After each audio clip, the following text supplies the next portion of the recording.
శ్రీ గురుభ్యో నమః.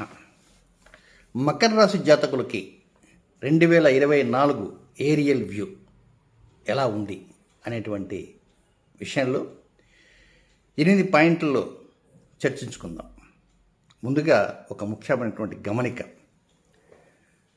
సహజంగా రాశి ఫలితాలు సంవత్సరం మొత్తం తెలుసుకోవాలి అనుకున్నప్పుడు ఉగాది టు ఉగాది వచ్చేటువంటి పంచాంగంలో ఆదాయాలు వ్యయాలు అన్నీ ఉంటాయి. దాన్ని బట్టి తెలుసుకోవటం ఒక ఆనవాయితీగా. సరే, అది తెలుగు సంవత్సరం. అలా కాకుండా ఇంగ్లీషు సంవత్సరం, ఆంగ్ల సంవత్సరం ప్రకారం జనవరి 1 నుంచి ఆ సంవత్సరం అంతా ఎలా ఉంది అని తెలుసుకోవటం కూడా చాలామందికి ఆసక్తి. అయితే ఇలాంటి పరిస్థితుల్లో చాలామందికి అనుమానాలు వస్తుంటాయి. సరే, రాశి ఫలితాలు తెలుసుకుంటాం, మరి ఆదాయం వ్యయం ఎలా తెలుస్తుంది అని. కనుక దానికి ఒక వివరణ మీకు అందించబోతున్నా. అదేమిటంటే, మీరు తెలుగు సంవత్సరంలో అంటే రేపు ఏప్రిల్ 9వ తేదీన క్రోధినామ సంవత్సరం ఉగాది వస్తుంది. ఈ ఏప్రిల్ 9 మీ రాశి ఏమిటి? మకర రాశి. మకర రాశికి రాబోయేటువంటి తెలుగు సంవత్సరంలో ఆదాయము వ్యయము ఎంత ఉంటుందంటే 14 ఆదాయం ఉంటుంది, 14 ఖర్చు ఉంటుంది. ఆదాయం చూస్తే బ్రహ్మాండంగా ఉంది 14, ఖర్చు మొత్తం ఖర్చే. మరి నమ్మవచ్చా? నేనైతే చెప్తాను, ఇది నమ్మవద్దు. ఇది బూటకం, పచ్చి మోసము. ఎట్లా మోసము, ఎట్లా బూటకము వివరణ చెప్తాను. కలియుగం ప్రారంభం దగ్గర నుంచి కలియుగం ఎండ్ అయ్యేంత వరకు ఆదాయ వ్యయాలు ఇవి ఎలా చెప్తారంటే, ఉగాది ఏ రోజైతే వస్తుందో ఆ వారాన్ని బట్టి మాత్రమే ఆదాయం ఎంత వ్యయం ఎంత. రేపు వచ్చే ఉగాది మంగళవారం వస్తుంది. మంగళవారం కనుక ఉగాది వస్తే 14 ఆదాయం, 14 ఖర్చు. ఇంకెప్పుడైనా సరే భవిష్యత్తులో 6 ఏళ్లకో 7 ఏళ్లకో 8 ఏళ్లకో మళ్ళీ ఒక మంగళవారం వచ్చిందనుకో, ఆదాయం 14, వ్యయం 14. అది ఏమి లెక్క? పనికిమాల తలతిక్క లెక్క, తలా తోకాలేని లెక్క, ఎలాంటి ప్రామాణికం లేని లెక్క. ఆ సంవత్సరంలో సూర్యగ్రహణాలు ఎట్లా ఉన్నాయి, చంద్రగ్రహణాలు ఎలా ఉన్నాయి, పంచగ్రహ కూటములు ఎన్ని ఉన్నాయి, షడ్గ్రహ కూటములు ఉన్నాయి, అరిష్టయోగాలు ఎలా ఉన్నాయి, పరస్పర శత్రువులైనటువంటి పాపగ్రహాలు శని కుజుల సంఘర్షణలు ఉన్నాయా, శని కుజులు ఏమున్నాయి ఒకరినొకరు చూసుకుంటున్నారా, కుజరాహుల సంఘర్షణ ఉన్నాయా, కుజకేతువుల కలయికలు ఉన్నాయా, శనిరాహుల కలయికలు ఎప్పుడెప్పుడు ఉన్నాయి, ఏమిటి అని కొండవేటి చాంతారంత ఉంటుంది ఒక లెక్క. అరిష్టయోగాలు, వీటన్నింటినీ అరిష్టయోగాలు చూసి అవి ఎక్కువ ఉన్నాయా, లేకపోతే ఇంకేమైనా శుభగ్రహాలు ఏమన్నా మూలపడ్డారా, ఇవన్నీ గమనించి ఆ తర్వాత వాటిని క్రోడీకరించుకుంటూ ఫలిత విశ్లేషణ చేసి దాన్ని బట్టి లాభం ఎంత నష్టం ఎంత అని తెలియాలి. అదేమీ లేకుండా కేవలం గుడ్డిగా మంగళవారం ఉగాది వచ్చింది, 14 ఆదాయం 14 ఖర్చు, వీటిని నమ్ముకొని అప్పులు చేసి నాశనమైన వాళ్ళు చాలామంది ఉన్నారు. ఎలా అంటే, కొంతమందికి 2 ఆదాయం 14 ఖర్చు ఉంటుంది, 2 ఆదాయం 14 ఖర్చు ఉంటుంది. 2 ఆదాయం 14 ఖర్చు అంటే వాళ్ళు ఏమిటి భయపడిపోతారు ఇంకా. కనుక పంచాంగాలు ఉండే ఆదాయాలు వ్యయాలు చూడకండి. సిద్ధాంతి గారు, మీరు పంచాంగత కదా, మీరు పంచాంగ రాస్తాం కదా, మరి ఏమిటి ఇట్లా మాట్లాడతారు? నేను గతంలో 2 సంవత్సరాల క్రితమే చెప్పాను. ఇక రాబోయే నా పంచాంగంలో ఆదాయ వ్యయాలు ఇచ్చి కింద గమనిక కూడా ఇస్తున్నా, వీటిని నమ్మవద్దు అని ప్రత్యేకంగా పర్సంటేజ్ అంటూ ఇస్తున్నాను. పర్సంటేజ్. ఈ నేపథ్యంలో ఈ 2024 సంవత్సరంలో 99 రోజుల పాటు శోభకృత నామ సంవత్సర చివరి రోజులు గడుస్తాయి. 267 రోజులు క్రోధినామ సంవత్సర రోజులు ప్రారంభ రోజులు ఉంటాయి. వెరసి 99 ప్లస్ 267 కలిపితే ఎంత? 366 రోజులు. అది 2024. కనుక ప్రారంభం నుంచి వ్యతిరేక గ్రహస్థులు కూడా ఉన్నాయి. ఫిబ్రవరి దగ్గర నుంచి శని కుజుల కలయికలు, రవిశనుల కలయికలు, కుజరాహుల కలయికలు, ఆ తర్వాత కుజులు పైపు శని యొక్క చూపు, కనుక రవికేతుల కలయికలు ఒకటే చాలా ఉన్నాయి. ఒక పెద్ద సంపూర్ణ సూర్యగ్రహణము, మరొక అక్టోబర్లో మరొక సూర్యగ్రహణము, వీటన్నిటిని వేసుకోవాలి. షడ్గ్రహ కూటం ఉన్నాయి, పంచగ్రహ కూటం ఉంది. అందుచేత మొదటి 4 నెలల్లోనే వ్యతిరేక గ్రహస్థులు ఉన్నాయి. కనుక ఈ నేపథ్యంలో మకర రాశి జాతకులకి క్యాలిక్యులేషన్ వేస్తే 52% అనుకూల ఫలితాలు ఉన్నాయి. మోర్ దాన్ 50% సంతోషించవచ్చు, కనుక ఇబ్బంది లేదు. అయితే 48% కొంత వ్యతిరేకతలు ఉన్నాయని తేటతెల్లమవుతుంది. అయితే కొన్ని వ్యతిరేక గ్రహస్థితులు మొదటి 4-5 నెలల్లో ఉన్నాయి కనుక ఒక చక్కటి పరిహారం అనేది జనవరి 15వ తేదీ మకర సంక్రాంతి దగ్గర నుంచి మే 31వ తేదీ వరకు ఆ పరిహారం పాటించవచ్చు. వారానికి ఒక్కరోజు మాత్రమే. అది ఏమిటి? ఈరోజు రాత్రికి శనగలు, తినే శనగలు ఉంటాయి కదా, నోములు వ్రతాలకి వాడేటువంటి చిన్న శనగలు, ఆ శనగలు నానబెట్టి రేపు ఉదయానికి నానతాయి.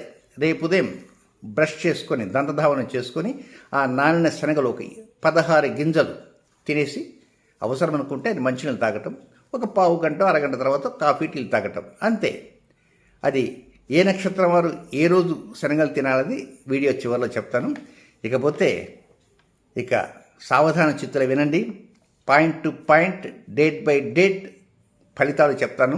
మొత్తం 8 పాయింట్లలో తెలియజేయబోతున్నాను. జనవరి 1వ తేదీ నుంచి ఫిబ్రవరి 12వ తేదీ వరకు ఉన్నటువంటి మొదటి పాయింట్లో అంతా బెటర్మెంట్ రిజల్ట్స్ ఉంటాయి. వ్యతిరేకతలు ఉండవు. వృత్తిలోనూ, ఉద్యోగంలోనూ, ఆరోగ్యంలోనూ, డబ్బు విషయంలోనూ, రుణ బాధల్లోనూ, రుణ సౌకర్యంలోనూ, శుభకార్య పరంపరలోనూ, లేదా గృహస్థానంలోనూ, వాహన విషయంలోనూ, అంతా కూడా కెరీర్లోనూ, ప్రయాణాల్లోనూ బెటర్మెంట్ రిజల్ట్స్ ఉంటాయి. అంటే ఫిబ్రవరి 12వ తేదీ వరకు ఎలాంటి వ్యతిరేకతలు లేవు.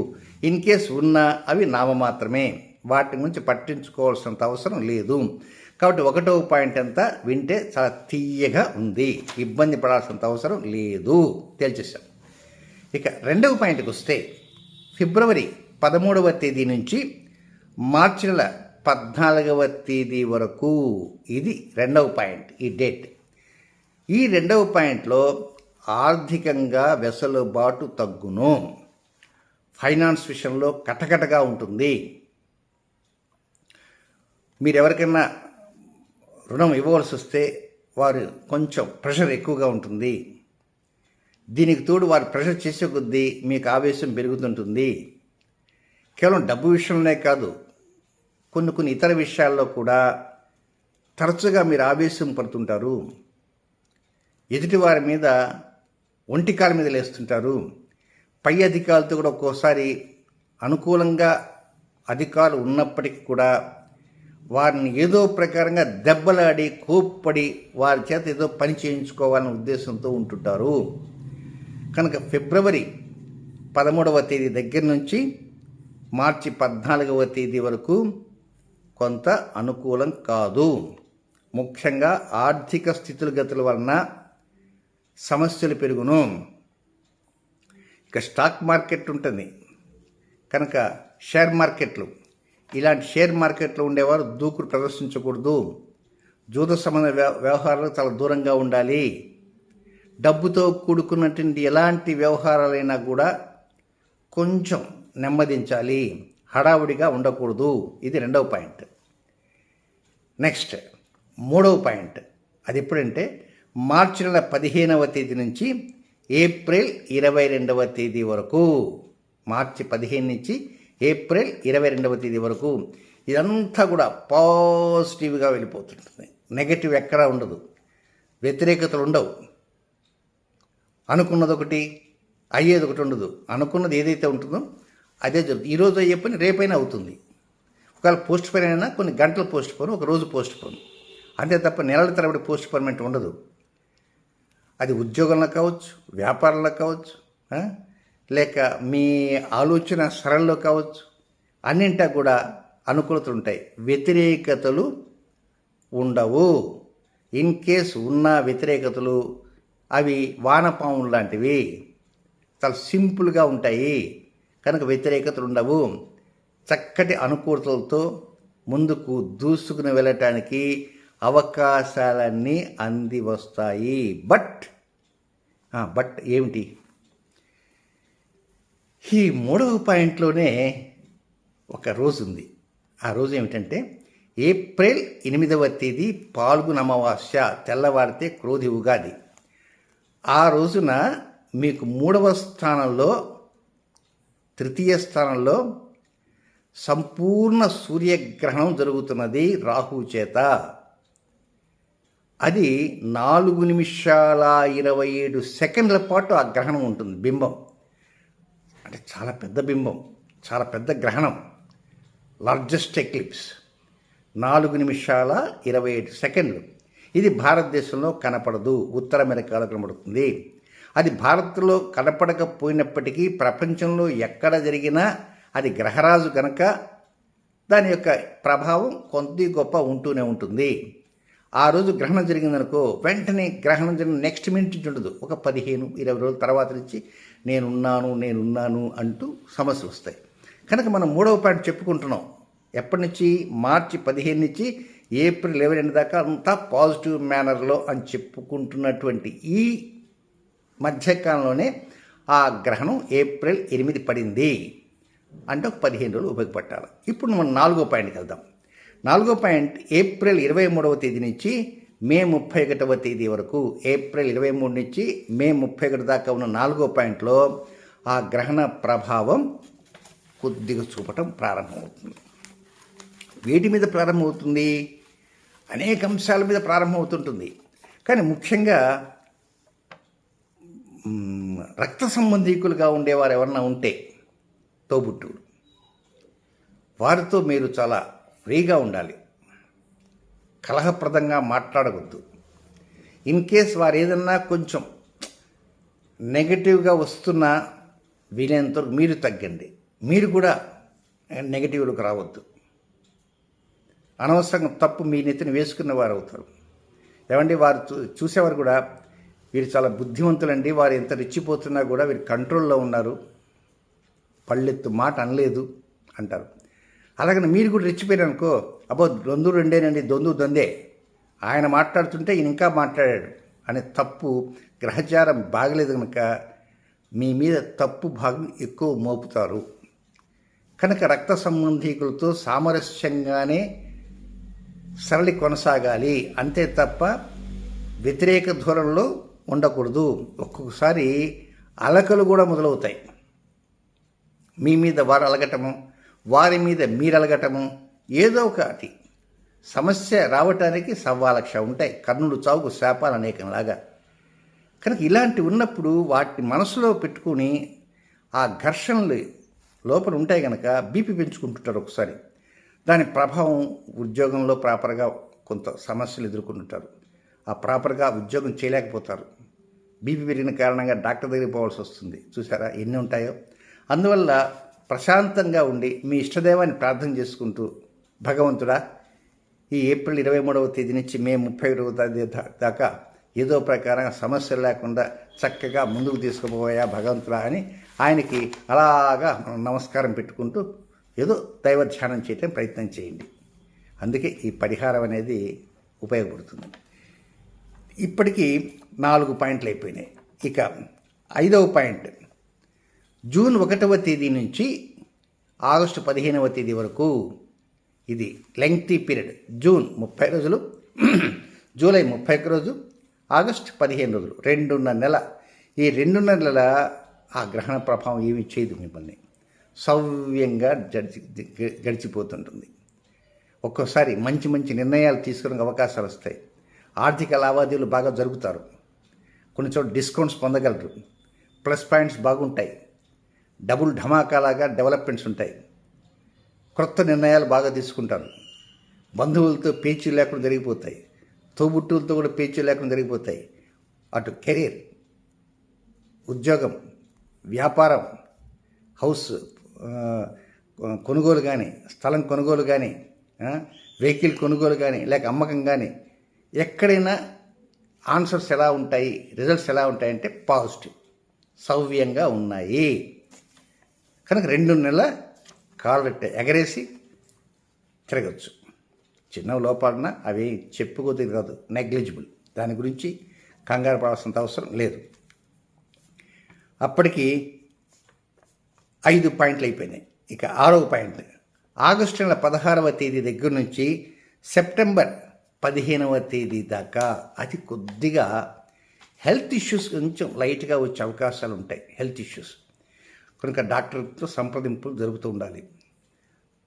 ఈ ఆరోగ్యం సక్రమంగా లేని కారణంగా జాబ్కి కూడా కొంచెం ప్రాబ్లమ్స్ కానీ, లేదా వ్యాపారం కానీ, లేక మీ వృత్తి కానీ, ఒక్కోసారి హౌస్ ఓనర్తో అద్దె ఇంట్లో కొంచెం ఘర్షణలు పట్టడం, దీనివల్ల కొంత ఆర్థికంగా మీరు వారికి ఏదైనా చెల్లించవలసి వస్తే చెల్లించి ఇల్లు ఖాళీ చేయటము, ఇలాంటివన్నీ కూడా వస్తుంటాయి. ఒక్కోసారి ఇవి లేకుండా మీకు నిద్ర ఎంత ప్రయత్నం చేసినా నిద్ర రాదు. రాత్రి 12, 1 గంటైనా ఏమైనా రుణభారం ఉండి ఏమన్నా టెన్షన్స్గా ఉన్నారంటే అవే ఉండవు.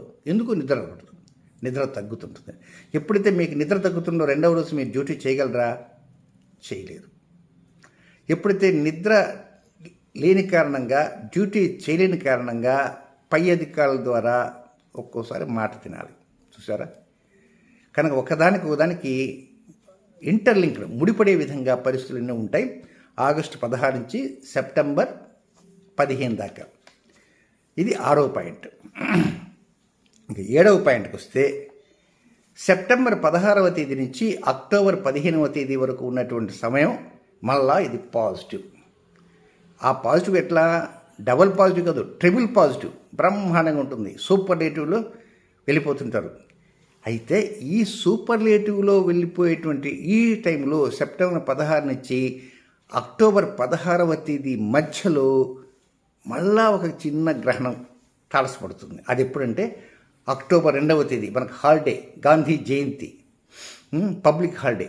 ఆ రోజే కంకణాకార సూర్యగ్రహణము మీకు అదృష్ట స్థానంలో టచ్ అవుతుంది. అదృష్ట స్థానం అంటే 9వ స్థానం, భాగ్యస్థానం, పితృస్థానం.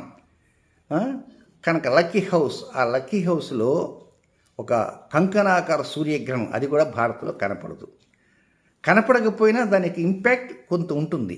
కనుక ఈ సెప్టెంబర్ 16 నుంచి అక్టోబర్ 15 దాకా బాగా పాజిటివ్గా ఉంటూ, విశేషంగా ఉంటూ, ఎలాంటి వ్యతిరేకత లేకున్నటువంటి ఈ టైంలో ఉన్నటువంటి గ్రహణ ప్రభావం 8వ పాయింట్లో చూపిస్తుంది. సో మనం 8వ పాయింట్కి వెళ్దాం.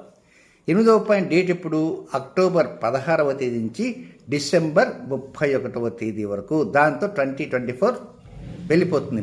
ఈ టైంలో దాని ఇంపాక్ట్ ఎక్కడెక్కడ చూపుతుందంటే, మాట తీరు మీద, ఐస్, ఏదైనా చిన్నపాటి ఏదైనా లోపాలు ఏమన్నా కంటికి వచ్చే అవకాశాలు ఉంటాయి. నెక్స్ట్ వృత్తిలోను, ఉద్యోగంలోను, వ్యాపారంలోను ఆవేశం అక్కడ కూడా ఉంటుంది. డబ్బు విషయాల్లోనూ, నెక్స్ట్ దాంపత్యం, వివాహ సంబంధమైనటువంటి నిర్ణయాలు, వ్యాపార భాగస్వాములు, జీవిత భాగస్వాములు, ప్రేమికులు, ఇలాగా అనేక ఉంటాయి. అయితే నా సిన్సియర్ అడ్వైజ్ ఏంటంటే, ఈ టైంలో ఏదైతే రావాలనుకుంటారో అది రాదు. దానికి కొంతవరకు వాయిదాలు పడుతుంటాయి. ఎక్కువ కార్యభంగం అవుతుంటాయి. ఎక్కువ స్పీడ్ బ్రేకర్స్ ఉంటాయి. అక్టోబర్ 16వ తేదీ నుంచి డిసెంబర్ 31వ తేదీ వరకు ఈ మకర రాశిలో జన్మించినటువంటి జాతకులు వీలైనంత వరకు నిశ్చయితాంబూలాలు, పెళ్లి చూపులు అలాంటివి కొద్దిగా వాయిదా వేసుకుంటే మరింత మంచిది. వీలైతే వివాహాలు కూడా, కానీ తప్పదు. అందుకే ఈ పరిహారం పాటించాల్సిన అవసరం ఉంది. కనుక ఏదైనా అక్టోబర్ 16 నుంచి డిసెంబర్ 31వ తేదీ దాకా, అది కూడా 2.5 నెల ఉంది, లెంగ్తీ పీరియడ్. ఈ లెంగ్తీ పీరియడ్లో ఇదంతా ప్లస్లు కాదు, మైనస్లు. అది కూడా సింగిల్ మైనస్ కాదు, డబల్ మైనస్ కాదు, ట్రిపుల్ మైనస్. ఇలాంటి ట్రిపుల్ మైనస్లో కొంచెం తిట్టవుగా ఉండాలి, ధైర్యంగా ఉండాలి. చిన్నదానికి పొందడానికి సమస్యలు పోకూడదు, ఆందోళన చెందాల్సిన అవసరం లే. దైవాన్ని నమ్ముకోండి, మీ కష్టాన్ని నమ్ముకోండి. నెక్స్ట్ చెప్పేటువంటి పరిహారాన్ని పాటించిన ప్రయత్నం చేయండి. ఇంతకీ పరిహారం ఎప్పుడు పాటించాలి? శనగలు నానబెట్టుకుని తింటమే పరిహారం. ఎప్పటి నుంచి? జనవరి 15 దగ్గర నుంచి. సరే, ఇంతకీ ఎప్పుడెప్పుడు తినాలా అది కూడా తెలుసుకుందాం. ఈ మకర రాశిలో ఉత్తరాషాఢ నక్షత్ర 2, 3, 4 పాదాల వారు ఉన్నారు కదా, వారు శనివారం రాత్రికి నానబెట్టి ఆదివారం ఉదయం బ్రష్ చేసుకొని ఆ 16 గింజలు శనగలు తిని అవసరం అనుకుంటే మంచినీళ్ళు తాగండి. కాఫీలు ఒక పావు గంట అరగంట తాగండి. నెక్స్ట్ శ్రవణ నక్షత్ర జాతకులు వారు ఆదివారం నానబెట్టి రాత్రికి సోమవారం ఉదయాన్నే బ్రష్ చేసుకొని తినండి. ఇక ధనిష్ట నక్షత్ర 1-2 పాదాల్లో జన్మించిన జాతకులు సోమవారం రాత్రి నానబెట్టి మంగళవారం తినండి. మధ్యలో 1-2 వారాలు మిస్ అయినా కొంపలే వంటుకుపోవు కనుక ఆ ప్రకారంగా చేస్తూ ఉండండి. ఇలా చేసిన కొద్దీ కొంతవరకు కొన్ని మైనస్ పాయింట్స్ తగ్గేటువంటి అవకాశాలు వస్తాయి. కొంత స్పీడ్గా ఒక్కోసారి మీ మీద ఎవరో వచ్చి ఈ పరిహారం వల్ల ఒక పెద్ద కిరీటం పెడతారు. బంగారు కిరీటం కాదు, వెండి కిరీటం కాదు, ఏదో ఒక రాగి కిరీటం కాదు, ఇత్తడి కిరీటం కాదు, పూల కిరీటం పెట్టేటువంటి అవకాశాలు కూడా వస్తుంటాయి. ఏది ఏమైనా ప్రస్తుతం ఏలినాటి శని మీకు జరుగుతున్నది. ఏ భాగం? 3వ భాగం జరుగుతుంది. ఆ 3వ భాగం ఎప్పుడు వెళ్తుంది? 2025 మార్చ్ 29వ తేదీతో వెళ్తుంది. కనుక ఈ 2024లో ఎలాంటి ఇబ్బందులు లేకుండా ఉండాలంటే ఆ చెప్పిన పరిహారం పాటించిన ప్రయత్నం చేయండి. అంతా సవ్యంగా జరగడానికి అవకాశాలన్నీ కూడా అంది వస్తాయి. శుభం.